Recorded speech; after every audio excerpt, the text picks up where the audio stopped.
અમારી ચેનલમાં તમારું સ્વાગત છે. અમારી ચેનલમાં તમારું સ્વાગત છે. અમારી ચેનલ લાઈક અને સબસ્ક્રાઇબ કરજો. ધોરણ 10 વિષય વિજ્ઞાન પ્રકરણ 1 રાસાયણિક પ્રક્રિયાઓ અને સમીકરણો. કુલ ગુણ 5. વિદ્યાર્થી મિત્રો, 2026 બોર્ડની જે પરીક્ષા આવી રહી છે એના માટે કેટલા અગત્યના પ્રશ્નો છે. રાસાયણિક પ્રક્રિયાઓ અને સમીકરણો છે, એમાં ખાસ કરીને સંયોગીકરણની પ્રક્રિયાઓ, ઉષ્મા શોષક અને ઉષ્મા સેપક પ્રક્રિયાઓ, એના ઉદાહરણો, પાણીનું વિદ્યુત વિભાજન, આકૃતિ સમજાવવું, બ્લેક એન્ડ વ્હાઇટ ફોટોગ્રાફીમાં શું વપરાય છે, પછી દ્વિવિસ્થાપન, ઓક્સિડેશન અને રિડક્શન પ્રક્રિયાઓ, સારણ કાટ લાગવાની પ્રક્રિયાઓ, ખોરાપણું કોઈ પદાર્થ શા માટે ખોરો થાય છે એના માટે જવાબદાર, તો કે ઓક્સિડેશન પ્રક્રિયા શા માટે થાય છે એ. નિષ્ક્રિય વાયુ જે ખોરો થાય છે એ પદાર્થને ખોરો થતો અટકાવવા માટે નાઇટ્રોજન વાયુ છે ભરવામાં આવે છે. નિષ્ક્રિય વાયુ કયો પદાર્થ ખોરો થાય, તો કે તેલી પદાર્થ. એના માટે શું હોય, તો કે એન્ટીઓક્સિડન્ટ તરીકે નાઇટ્રોજન વાયુ મોટાભાગે ઉમેરેલો હોય છે. એસિડ માટે આપણે એન્ટાસિડ બોલીએ છીએ, જ્યારે અહીંયા ખોરાપણા માટે છે તો તેલી પદાર્થ માટે આપણે એન્ટીઓક્સિડન્ટ બોલીએ છીએ. એ ઉપરાંત પ્રકાશીય વિઘટન, અવક્ષેપન પ્રક્રિયા, આરસ પહાડનું સૂત્ર અથવા કેલ્શિયમ કાર્બોનેટનું સૂત્ર CaCO3, કાટનું સૂત્ર Fe2O3.H2O, સોનું અને પ્લેટિનમનું સારણ એટલે કાટ અથવા તો સારણ થતું નથી, કાટ લાગતો નથી. એ ઉપરાંત તમને મેગ્નેશિયમ પ્લસ ઓક્સિજન એટલે MgO મેગ્નેશિયમ ઓક્સાઇડવાળી પદ્ધતિ છે સંતુલન માટે પૂછી શકે. સંતુલન માટે કઈ પદ્ધતિ છે, તો કે હીટ એન્ડ ટ્રાયલ પદ્ધતિ. દળ સંચયનો નિયમ છે, તમને 2 માર્કમાં પૂછી શકે. પ્રકરણ 2 છે એસિડ, બેઝ અને ક્ષાર. પ્રકરણમાં કુલ 7 ગુણ અથવા સાથેના 10 ગુણ છે, ખૂબ અગત્યનું છે. સૌપ્રથમ વાત કરીએ એસિડ અને બેઝ, તો બંને વચ્ચેનો તફાવત છે ખાસ આપણે સમજવાનો છે, જે તમને અહીંયા આપેલો છે. તો તમે જોઈ શકો એસિડ છે એમાં તો કે જે આયન તરીકે S+ આયન હોય છે, જ્યારે બેઝ છે એમાં OS- આયન હોય છે. એસિડ છે સ્વાદે ખાટા હોય છે, જ્યારે બેઝ સ્વાદે તુરા હોય છે. એસિડની જે અસર છે દાહક અસર છે, બેઝ છે એ ચીકણા સાબુ જેવા હોય છે.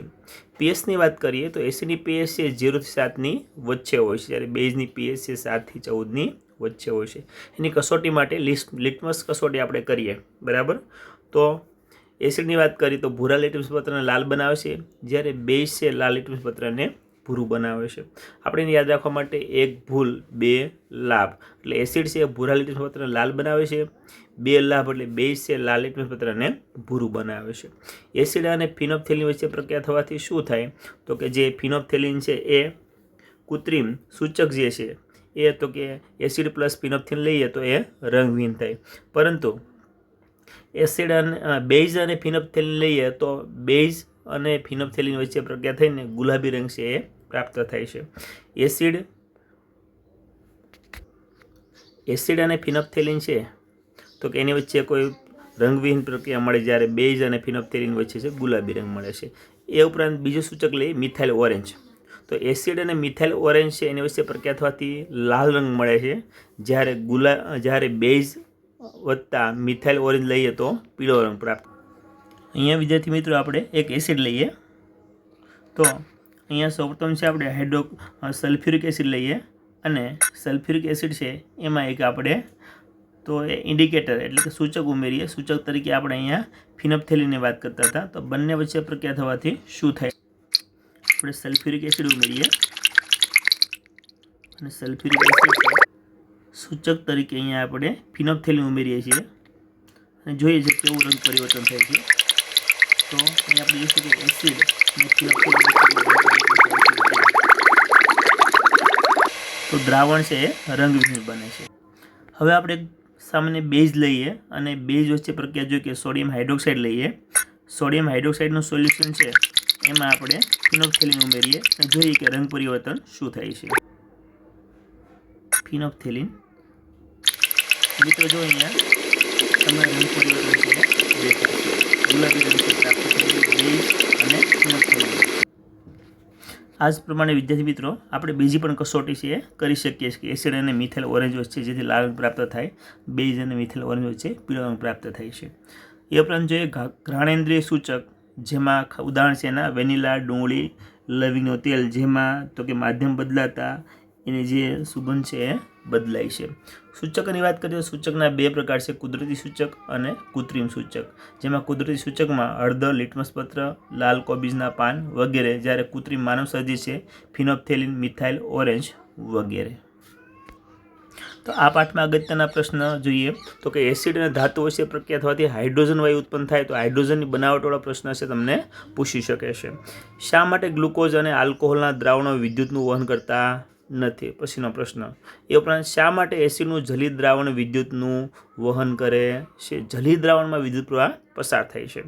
એસિડમાં પાણી ઉમેરવું જોઈએ કે પાણીમાં એસિડ ઉમેરવું જોઈએ? સમજાવો. મોટાભાગે આપણે પાણીમાં છે એસિડ ઉમેરવું જોઈએ.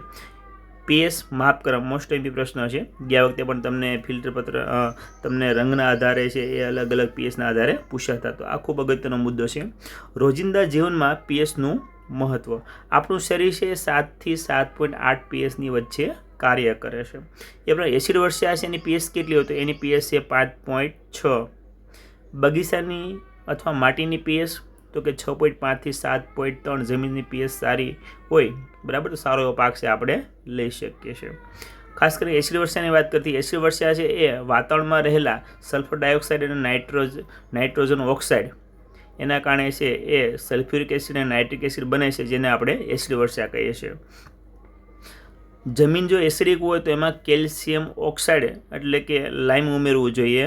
જો જમીન બેઝિક હોય તો એમાં જીપ્સમ ચિરોડી એટલે કેલ્શિયમ સલ્ફેટ એમાં ઉમેરવો જોઈએ. CSO4 2H2O.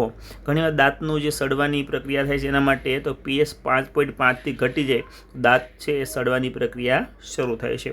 દાંત શેના બનેલા હોય છે? દાંત છે કેલ્શિયમ સલ્ફેટના બનેલા હોય છે. જ્યારે આપણે બ્રશ કરીએ એના માટે જે કોલગેટ છે એ બેઝિક પદાર્થ છે. એ ઉપરાંત ડંખમાં કયો એસિડ હોય? તો ખાસ કરીને મધમાખીનો ડંખ હોય, કીડીનો ડંખ હોય, કે કૌશનો જે છોડ છે એનો ડંખ હોય તો એમાં મિથેનોઇક એસિડ હોય. તો એના ઉપચાર માટે ડોક નામનો જે છોડ છે એ ઉપચાર તરીકે ઉપયોગમાં લેવાય.